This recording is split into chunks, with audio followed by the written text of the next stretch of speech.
Hello friends, I am here in Yusuf tuition classes YTC। और आज का जो हमारा वीडियो सेशन होने वाला है वो बीकॉम के लिए होने वाला है। अभी तक मैं ऑफलाइन पढ़ा रहा था, ऑनलाइन अभी तक नहीं आ रहा था। जस्ट अब क्या हो गया कि ज़माना चेंज हो रहा है, तो मेरे को भी चेंज होना पड़ेगा, ठीक है ना। तो उस बेसिस पे सब लोग ऑनलाइन आ चुके हैं। मेरे स्टूडेंट्स भी बोले सर आप ऑनलाइन पढ़ा दीजिए, बेटर होगा। और मेरे पास टाइम नहीं था ऑफलाइन पढ़ाने का, तो I have decided this time कि मैं ऑनलाइन पढ़ाऊँ। तो इस बार मैं आप लोगों के लिए लेके आ गया हूँ complete solution for a BCom. आप देख सकते हो, it's BCom honours and BBA के लिए भी ये कोर्सेस आपके सब्जेक्ट्स होते हैं, एंटरप्रेन्योरशिप और डेवलपमेंट। तो ये आप लोगों का जो सब्जेक्ट है वो सब्जेक्ट थियोरेटिकल सब्जेक्ट है। और मैं पूरा बीकॉम, एंटायर बीकॉम 4 ईयर का पूरा जो बीकॉम है उसमें जितने भी आपका सब्जेक्ट होगा थियोरेटिकल, सब मैं डील करूंगा। आपको कोई पैसा देने का दरकार नहीं है, आप जस्ट मेरा वीडियो को देखो, समझो। अगर अच्छा लगता है मेरे को प्लीज कमेंट कर देना ताकि मैं नेक्स्ट वीडियो लेके आऊंगा, ठीक है। अगर आपको खराब कुछ भी लगता है कमेंट कर देना ताकि मेरे को एक सीख मिले, जिससे मैं भी सीखूं कि मेरे को क्या और उसमें इम्प्रूवमेंट करना है। तो चलो जल्दी से हम लोग शुरू करते हैं। तो it's a same one, BCom entrepreneurship development है, ओके। तो ये डेवलपमेंट तो यहाँ मैंने लिख दिया, बोर्ड में लिख दिया। अब आप लोग सोचे मेरे पास इंटरेक्टिव बोर्ड नहीं है, वही अपना ट्रेडिशनल पैटर्न में हम लोग पढ़ते हुए चलेंगे और वीडियो थोड़ा शॉर्ट शॉर्ट बनाएंगे ताकि आप लोगों को पार्ट्स में मैं लेके आ जाऊंगा वीडियोस को, तो कि आप लोगों को सब कुछ समझ में आ जाए। चलो पहले स्टार्ट करते हैं अपना पहला unit, that is entrepreneurship development का पहला यूनिट शुरू होने वाला है। एंड पहला यूनिट का हम लोग पढ़ेंगे एंटरप्रेन्योर का मीनिंग, व्हाट इज एंटरप्रेन्योर, ठीक है। तो एंटरप्रेन्योर क्या है, हम सब के अंदर में एक एंटरप्रेन्योर है। और प्लस हम लोगों ने जो सब्जेक्ट चूज किया that is a commerce. Commerce कहीं ना कहीं हर किसी को एंटरप्रेन्योर बना के ही छोड़ता है at the end of the day. तो देखते हैं मीनिंग क्या है, फटाफट देख लेते हैं meaning. What is a meaning of a entrepreneur? An entrepreneur is a person who starts and operates a business taking on a majority of financial risk। देखो majority of financial risk आप जो बोलो, ठीक है। तो एंटरप्रेन्योर क्या है, एक वो बंदा है, एंटरप्रेन्योर एक वो बंदा है जो कि स्टार्ट करता है, ऑपरेट्स करता है अपने बिजनेस को। ध्यान देना, स्टार्ट करता है, ऑपरेट करता है अपने बिजनेस को, taking the majority of financial risk. इसके ऊपर फोकस करो, मेजोरिटी ऑफ फाइनेंशियल रिस्क। जहां पैसा है वहां हम कॉमर्स वाले हैं, ठीक है। जहां पर पैसा है हम कॉमर्स वाले हैं और हमारे वजह से ही सब कुछ टिका हुआ रहता है, ठीक है ना। ओके, तो यहां पर देखो, financial risk is the hope of making a profit, जिसके पीछे पूरी दुनिया पागल है, ठीक है। In the hope of making a profit, in the hope of making a profit. आप लोग को एक ही चीज फोकस करना है कि आपको अगर मेरे वीडियो से फायदा होगा, दैट इज अ प्रॉफिट होगा, तो ही देखना, ठीक है। अदरवाइज टाइम अपना वेस्ट मत करना। और अगर मैं स्लो पढ़ा रहा हूं, अब किसी को लगता है कि मैं स्लो पढ़ा रहा हूं, तो प्लीज इट्स अ रिक्वेस्ट कि आप 2x में देख लो, बट मैं यही स्पीड में चलूंगा ताकि मेरे को हर बच्चे को लेके चलना है, ओके। तो what is an entrepreneur? An entrepreneur is a person who starts and operates a business, who starts and operates a business, okay. ये बिजनेस जो है उसको स्टार्ट करता है, ऑपरेट करता है, taking a majority financial risk. किस होप में करता है, ये रिस्क क्यों लेता है? और हमेशा याद रखना, मैं हर बच्चे को अपना बोलता हूं कि रिस्क में ही बरकत है। You have to take the risk, ठीक है। जैसे आप रिस्क लेते हो तो आप प्रॉफिट का रिवॉर्ड भी पाते हो। जैसे आप बिजनेस में रिस्क लेते हो, चाहे वो फाइनेंशियल रिस्क हो, कोई भी डिसीजन कर रहे हो उसमें रिस्क है, तो वो प्रॉफिट होता है, ठीक है। याद रहेगा, आई होप आप लोग को एकदम याद दिमाग में बैठ जाना चाहिए ये चीज। नाउ द टर्म एंटरप्रेन्योर, ये जो एंटरप्रेन्योर है ये कहां से आया है? ये एक फ्रेंच वर्ड से है। ये आपको हर टीचर, हर बुक आपको पढ़ाएगा, आपको याद रखना है, ठीक है। लिखने में क्या है, अगर आप लिखोगे और ऊपर से आप लोग कलकत्ता यूनिवर्सिटी में हो, अभी सब सब्जेक्टिव हो गया, पहले ऑब्जेक्टिव हो गया था, फिर अभी सब्जेक्टिव हो गया। तो आप लोगों को क्या करना है, आप लोगों को अच्छे से अपने आंसर को प्रेजेंट करना है, ठीक है। मेरे नोट्स मिल जाएंगे आप लोगों को, सारा नोट्स फ्री रहेगा, कुछ नोट डाउन नहीं करना। अगर चाहो तो स्क्रीनशॉट ले लेना, बट अगर आप लोगों को नोट्स चाहिए तो टेलीग्राम चैनल मेरा आप लोगों को बता दिया जाएगा। टेलीग्राम चैनल आप लिंक दे दिया जाएगा, आप उसको आए उस चैनल पे आप आ जाओ एंड सारा नोट्स आपका फ्री रहेगा। आपको कुछ बाहर से नहीं खरीदना, ना बुक खरीदना है ना कुछ करना, सिर्फ मैं वीडियोस देखो।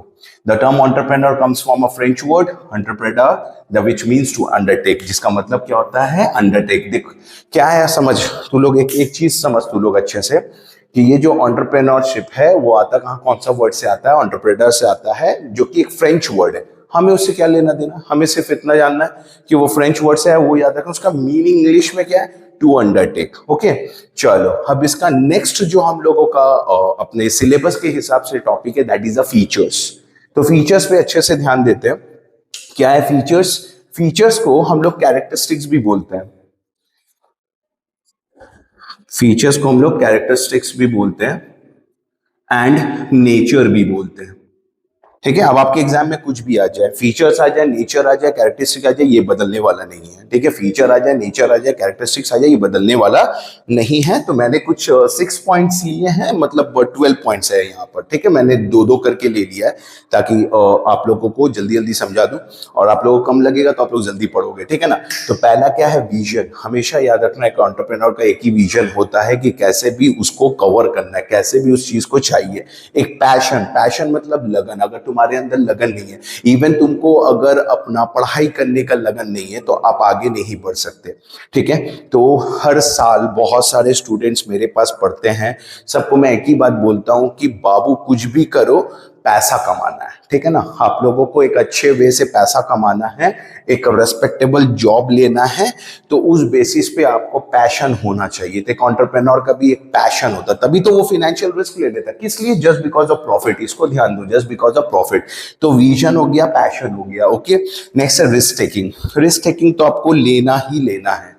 अगर आप रिस्क नहीं लोगे, दैट इज आप अपॉर्चुनिटी को खो दोगे, दूसरा कोई ग्रैब कर लेगा। नेक्स्ट आते हैं इनोवेशन एंड क्रिएटिविटी। ऑब्वियसली एक एंटरप्रेन्योर जाना ही जाता है अपने इनोवेशन की वजह से। किस लिए जाना जाता है? अपनी इनोवेशन की वजह से जाना जाता है, क्रिएटिविटी की वजह से जाना जाता है। वो कुछ क्रिएट करना चाहता है। और एक चीज हमेशा याद रखना, जब एक एंटरप्रेन्योर कुछ क्रिएट करना चाहता है, इन दैट सेंस वो एक एम्प्लॉयमेंट भी जनरेट करता है, क्योंकि उसके क्रिएटिविटी के बाद में अब जब वो प्रोडक्शन फुल फ्लेजेड होगा ना, तो बहुत सारे लोगों को जॉब मिलने वाला है। नेक्स्ट है leadership and communication. Now what is leadership? एक एंटरप्रेन्योर प्योर लीडर होता है। ठीक है, लीडर क्या, कौन किसको बोलते हैं हम लोग? लीडर जिसके फॉलोअर्स होते हैं। ओके, वो खुद किसी को फॉलो नहीं करता है। तो लीडरशिप हो गया एंड कम्युनिकेशन हो गया। नाउ व्हाट, कम्युनिकेशन किसको बोलते हैं? कम्युनिकेशन आप लोग बचपन से पढ़ते हुए आ रहे हो कॉमर्स में। ठीक है ना, और अभी आप लोग बैचलर इन कॉमर्स होने जा रहे हो, तो आप लोग को तो पता ही होगा, कम्युनिकेशन ही एक ऐसा लिंक है जिससे हम लोग क्या कर सकते हैं, एक दूसरे से कनेक्ट होते हैं। जब तक हम लोग कम्युनिकेट नहीं करेंगे, एक कोई भी सक्सेसफुल नहीं हो सकता। सो एक एंटरप्रेन्योर को अच्छा कम्युनिकेटर होना पड़ता है। Next, adaptability and discipline. पहले एडेप्टेबिलिटी समझते हो। What is adaptability? आपको अडेप्ट करना होगा चेंजेस। जैसे मैंने खुद किया, मैं ऑफलाइन क्लासेस ले रहा था, मेरे पास टाइम नहीं हो रहा ऑफलाइन क्लासेस का, तो मैं स्विच कर रहा हूँ ऑनलाइन क्लासेस पे। अगर मेरा पढ़ाना आप लोगों को अच्छा लगेगा, आप लोग कमेंट करेंगे कि सर नेक्स्ट वीडियो कब आएगा, तो ऑब्वियसली मेरे अंदर में एक मोटिवेशन होगा कि मैं और जल्दी जल्दी वीडियो आप लोगों के लिए लाऊं, एंड पूरा एंटायर सिलेबस कंप्लीट करने वाला हूं मैं इंशाल्लाह। ठीक है ना। तो ये क्या हुआ, एडेप्टेबिलिटी, वक्त के हिसाब से चेंज होना पड़ता है। ओके, नेक्स्ट है discipline. Now what is discipline? Discipline का मतलब क्या होता है कि आप कोई भी चीज कर रहे हो पूरे लगन से कर रहे हो, एंड टाइम टू टाइम कर रहे हो, एंड फुल्ली डिसिप्लिन्ड होके कर रहे हो। मतलब वहां पर कुछ रूल्स एंड रेगुलेशन आप फॉलो कर रहे हो। जितना ज्यादा आप हार्ड वर्क करोगे, तो उसका आपको जरूर रिटर्न मिलेगा। ठीक है, यही एंटरप्रेन्योर का है, क्यूरियोसिटी एंड ग्रोथ माइंडसेट। तो आज का last, curiosity. What is curiosity? Curiosity है क्या? ध्यान से समझना। क्यूरियोसिटी मतलब देखो, जानने का ख्वाहिश। आप कितना नया चीज जानने का कोशिश करते हो, जितना आप नया चीज जानने का कोशिश करोगे, आप उस चीज पे फोकस करोगे। ठीक है ना, आप जितना जानने का नया चीज कोशिश करोगे, उतना ज्यादा क्या होगा, आप एक अपॉर्चुनिटी ग्रैबर बन जाओगे। कि आपको अब जैसे कि कोई चीज सीख गए, आपको अपॉर्चुनिटी मिला, आपने ग्रैब किया, and there you shine. Okay, वहां पर आप शाइन करने लगोगे। नेक्स्ट है ग्रोथ माइंडसेट। हमेशा याद रखना, एक माइंडसेट बना के रखना कि जैसे आप लोगों के लिए अभी माइंडसेट होना चाहिए, मेरा सिलेबस पूरा होना चाहिए वक्त से पहले, मींस कॉलेज के एग्जाम से पहले, एंड प्लस कुछ टेस्ट सीरीज होना चाहिए जिसके वजह से आपको पता चले कि आपका प्रिपरेशन कैसा है। ठीक है, ये नहीं कि कल एग्जाम है और आज आप कंप्लीट कर रहे हो। ऐसे भी बहुत सारे स्टूडेंट्स होते हैं, एंड वो परफॉर्म भी बहुत अच्छा सुपर्ब करते हैं, but 5 fingers are not same. सब एक जैसा नहीं होता है। ठीक है, तो ग्रोथ माइंडसेट क्या होता है, एंटरप्रेन्योर का ग्रोथ माइंडसेट क्या होता है कि ये जो मैं कुछ भी कर रहा हूं, इससे मैं ग्रो जरूर करूंगा, मेरा ग्रोथ होगा एंड ये मैं करके रहूंगा। तो आज के लिए ये पार्ट जो यूनिट 1 का पार्ट 1 वीडियो मैंने बनाया है, ये पार्ट 1 वीडियो में आप लोगों को मैंने मीनिंग एंड फीचर्स बता दिया है, एंटरप्रेन्योर कहाँ से आया है, फ्रेंच वर्ड से आया है, ये सब मैंने बता दिया है। अब नेक्स्ट वीडियो, नेक्स्ट पार्ट में आप लोगों को मैं इसका और भी आगे जो सिलेबस है हम लोग उसको फॉलो करेंगे। आई होप आपको अगर मेरा वीडियो अच्छा लगा होगा, मेरा पढ़ाने का स्टाइल आपको समझ में आया होगा। प्लीज कमेंट करें, लाइक करें, शेयर करें और सब्सक्राइब करें। And totally I am promising you, totally पूरा एंटायर सेम 1 का जितना थियोरेटिकल सब्जेक्ट है, अगर आप लोग कमेंट करेंगे कि और वीडियोस चाहिए, मैं कंप्लीटली फ्री में बनाने वाला हूँ। ठीक है, आई होप आप लोगों को मेरा वीडियो अच्छा लगा होगा। कुछ भी खराब लगा होगा तब भी कमेंट कर देना। Thank you, bye bye.